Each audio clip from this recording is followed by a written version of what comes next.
You ever think about stress? Like, we all have things that trigger us or set us off. Things that make us feel anxious or worried or irritated or even depressed. So 7th grade, I show up, I think this is gonna be a breeze, you know? I'm already a superstar athlete. I'm already headed to any league I want. And coach decides to start us out with a nice circuit run around the school. Now, for those of you who didn't go to my school, which is probably all of you, a circuit was just a nice short 1.8 mile loop around our building. So when coach said, hey, yep, we're gonna start with a nice 1.8 mile loop, and let me tell you, I did not like running at all. Started, it's okay, it's going okay. About a half mile in, I realized I couldn't breathe. And I was like, so I kept going, another quarter mile. Guys, I kid you not, I hid in the woods.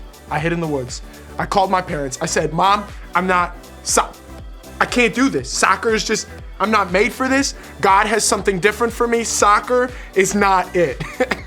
And I continued the season, but for the rest of the school year, I dreaded going to soccer practice after school every day. And you may not have had the same worries that I had when I was younger, but experiencing things that are uncomfortable, stressful, and even depressing is unfortunately a part of life for all of us. I mean, things like disagreements with a friend, having your saved information erased on a game. Man, I hate that. Ads you can't skip on YouTube. Like, it's the longest 15 seconds of our lives. Cleaning up the cat litter, dropping your phone on the concrete, you know, when you're like, waiting in line at amusement parks. Those are the kinds of things we'd rather all not have to deal with. Why?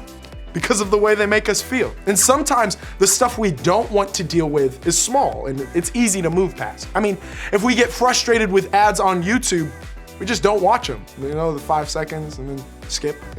If we drop our phone, we just walk around with a broken screen for a while.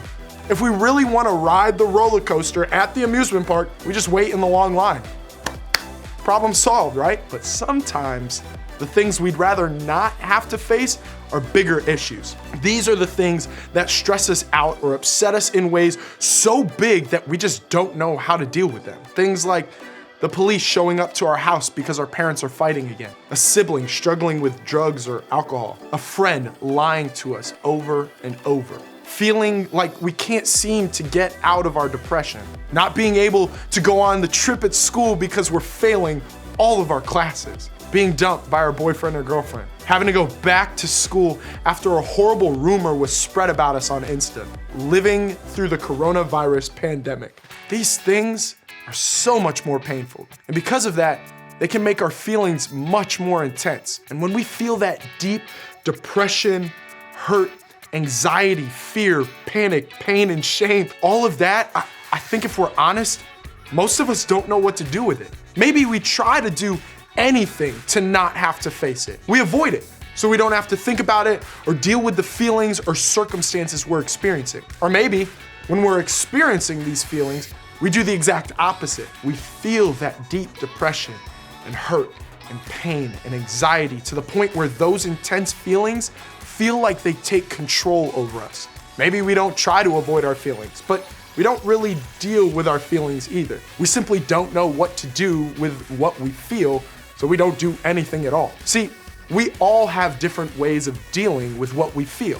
That's called coping. And coping is simply how we deal with the difficult circumstances, situations, or feelings in our lives. And there are usually two ways to deal or cope with what's happening in and around us: the helpful way or the unhelpful way.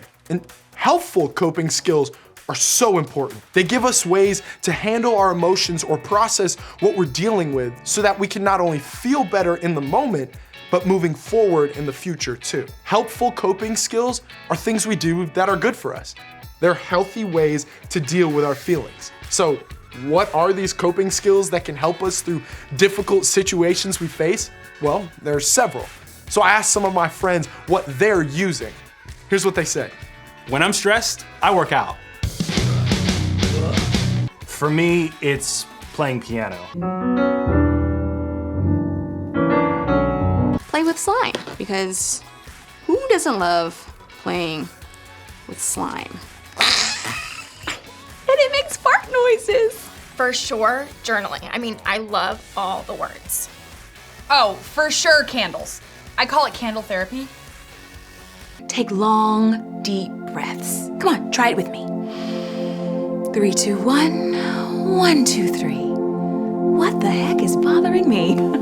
What's great is that there are so many things we can do to deal with stressful or difficult times. I mean, things like putting on a favorite playlist, praying, talking to a friend, counselor, or trusted adult, getting plenty of sleep. I don't know if you guys know about that one.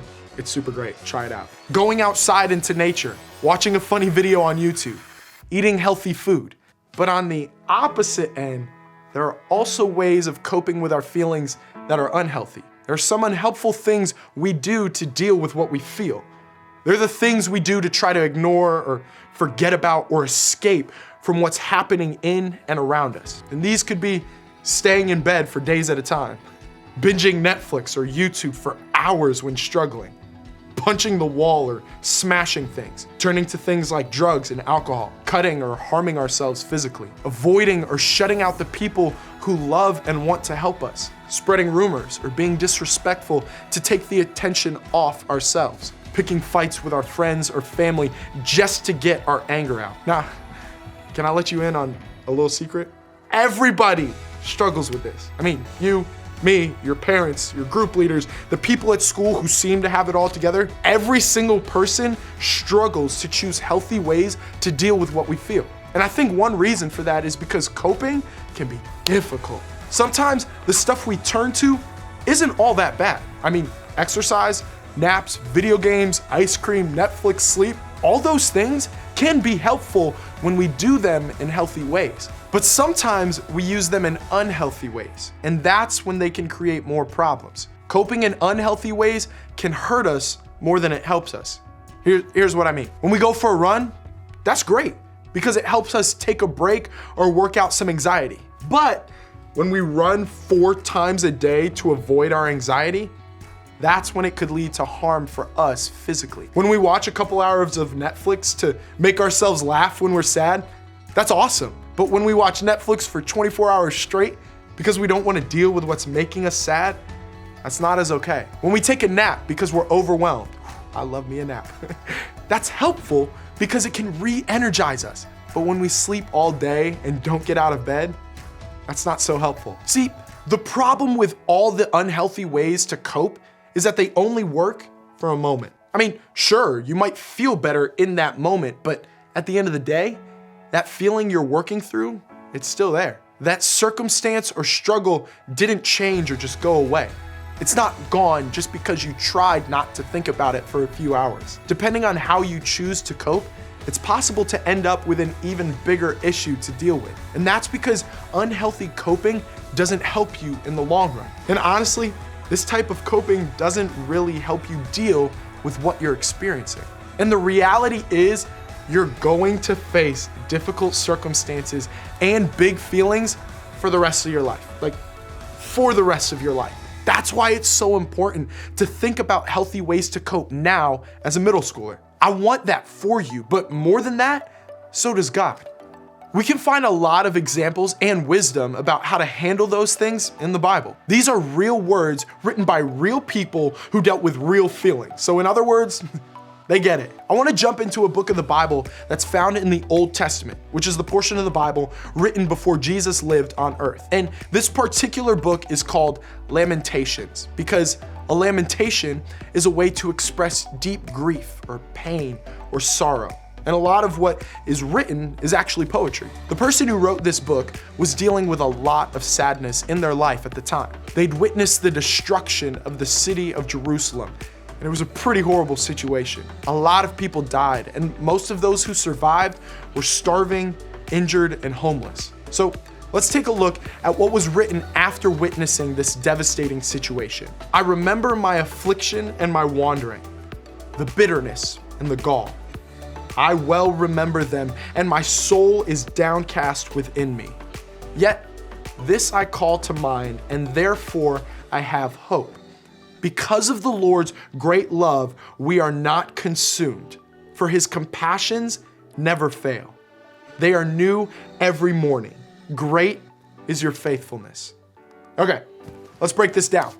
First, in this passage, there's a reality check. The author made a choice to be honest about what they were going through, a choice to deal with how they felt. They acknowledged the painful stuff and named all the things that were hard for them in that moment. It talked about afflictions, wandering, bitterness, and feeling sad or downcast. All of those words that describe deep pain, sadness, isolations, and feelings of despair that we can all probably relate to. Now, even though what the author experienced was pretty terrible, the feelings they felt weren't bad. Guys, it's okay to feel pain and sadness and isolation and despair and whatever else we might feel. It's when we let those feelings control us or cause us to do unhealthy things that they can become a problem. But in the second part of this passage, something changed. The sad author who wrote sad poetry didn't stay stuck in sadness.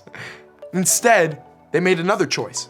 This time, it was a choice to do something to help deal with their feelings, a choice to take action, a choice to cope in a more helpful way. The author of Lamentations chose to cope by focusing on God's love and faithfulness. They made the choice to have hope.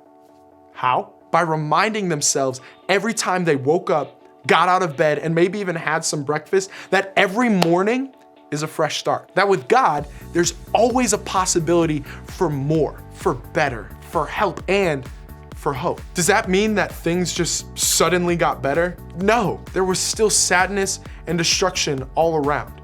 But they coped with what they were experiencing in a healthy and helpful way. They put good things into their brain. They reminded themselves every day that God's compassion never fails. And with God's love, they didn't have to be controlled by circumstances and feelings. And that truth is the same for us. You can have hope. You can choose to deal with the painful feelings and emotions you experience in helpful ways. You can find healthier ways to cope that will carry you forward. You can choose what to do with how you feel. I don't know about you, but I want to choose healthy and helpful things that will make my life better. And while coping in healthy ways may not fix everything or make what I'm dealing with go away, it will help me manage the big feelings and difficult circumstances I may face. And it might stop things from getting worse. And I want that for all of us. I want all of us to cope in ways that are helpful. I want us to remember this. You can choose what to do with how you feel. Here's how. You can start by asking yourself 2 questions. First question, what's one part of my life that's difficult to deal with? Maybe you're dreading the bad grade in English you know will be on your report card this quarter. Or your dad left and it's been something you haven't been coping with in a healthy way. Or you feel anxiety at school that leaves you upset at the end of every day when you get home. Whatever it is for you, be honest with yourself about what's making it difficult for you to cope. Simply naming and talking about what you're dealing with is the best place to start. And the second question, what do I usually do when I feel this way? Do you avoid, ignore, procrastinate, blame, get grumpy, get help, go on a walk, pray, practice deep breathing? What are your go-to coping skills? Are they helpful and healthy or not? Now, here's the encouraging part. You get to choose helpful ways to deal with what you feel. You have the power right now to change the way you cope for the better. So the next thing you can do, choose to change some patterns for the better. Instead of shutting down, talk to your group leader. Instead of binging Netflix, give yourself a time limit. Maybe take a 1-hour break from the assignment that's stressing you out instead of procrastinating for days. Set an alarm to remind you when the break time is over. Try listening to a worship playlist or writing down a prayer or looking up some verses in the Bible to help you shift your focus to what you know to be true about God and how he feels about you. Whatever it is, make just one small step forward toward a healthier way of coping. And remember, this isn't a one-time fix. Like the author of Lamentations said, you'll need God's help on the daily sometimes. So ask for it. Let that be one of your first steps to helpful coping. If you're struggling to know where to start, maybe begin where the writer of this scripture did. Shift your focus to what you know to be true about God and how he feels about you. When you find yourself facing overwhelming feelings or hard challenges, focus on God. Ask for his help. Remember what is true about how he feels about you. How does God feel about you? Yo, he loves you so much, exactly how he made you. He created you just the way you are. He gave you your abilities and things that you love. And he loves being your friend. Also promises that he's working for good in everything that you're going through, even if it's really, really hard. He says that he'll never leave you. He loves you too much to leave you. He's with you right now, and his heart is filled with love for you. He's your biggest fan. And this is what's true about your life. But when you're going through something hard, it can take up a lot of your brain space. So try to take over some of that space with these things that are true. That can be your first step toward healthy coping. Now, let me stop here and say that for some of you, this isn't so simple. Maybe the behaviors you're using to cope are more than just unhealthy.